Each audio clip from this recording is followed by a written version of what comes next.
Warangal public కు రెండోసారి దసరా పండుగ చేసుకోబోతున్నారు. వంటలు మీరు చేసుకొని పెట్టుకోండి, లీడర్లు వచ్చి బాసాలు కడుగుతారు. బట్టలు మీరు ఉతికి పెట్టుకోండి, లీడర్లు వచ్చి ఇస్త్రీ చేసిపోతారు. బుడ్డ పొరగాళ్ళకు అంగి గుండీలు తీసి పెట్టుండ్రి, లీడర్లు వచ్చి తానాలు చేపిస్తారు. ఇండ్లేమో మీరు కట్టుకోండి, లీడర్లు వచ్చి సున్నాలేస్తారు. కాకపోతే షరతులు వర్తిస్తాయి. ఈ సౌలతి ఒక్క వరంగల్ నియోజకవర్గంలో ఉన్న పబ్లిక్కి మాత్రమే. అర్థమైంది కదా? సర్కార్కు ప్రోగ్రెస్ కారెట్, ప్రతిపక్ష పొలకు మేమొగలం ఉన్నాం అని చూపించుకునే మోకొచ్చింది. చూద్దాం మరి ఏం దాకొచ్చింది ఆ వ్యవహారం. అరే రే రే, పార్టీలకు ఎంత పెద్ద కష్టం వచ్చింది చూడురి.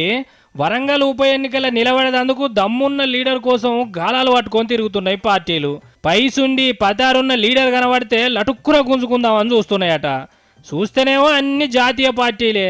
10 ఏళ్ళు దేశాన్ని రాష్ట్రాన్ని వెళ్ళిన చేయి గుర్తుకు చక్కటి లీడరే దొరుకుతలేడట. ఉత్తములు అనుకున్న వాళ్ళ పేర్లు రాసుకొని అమ్మకు చూపిస్తాడట ఉత్తమ్ కుమార్ రెడ్డి సారు. పువ్వు గుర్తోళ్ళు ఏ లీడర్ చెవుల పువ్వు పెట్టాలని పువ్వుల గుర్తులు పట్టుకొని తిరుగుతున్నారట.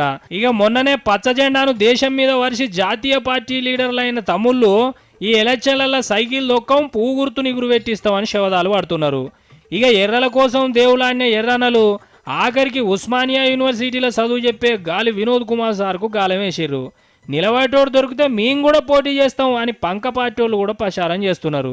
మరి ఇట్లా ప్రతిపక్షాలకే కాదు, రాష్ట్రాన్ని వెళ్తున్న కారు గుర్తుకు కూడా కరెక్ట్ లీడర్గా కనబడతలేడట. జాలీలు పట్టుకొని వస్తున్నారట లీడర్లను.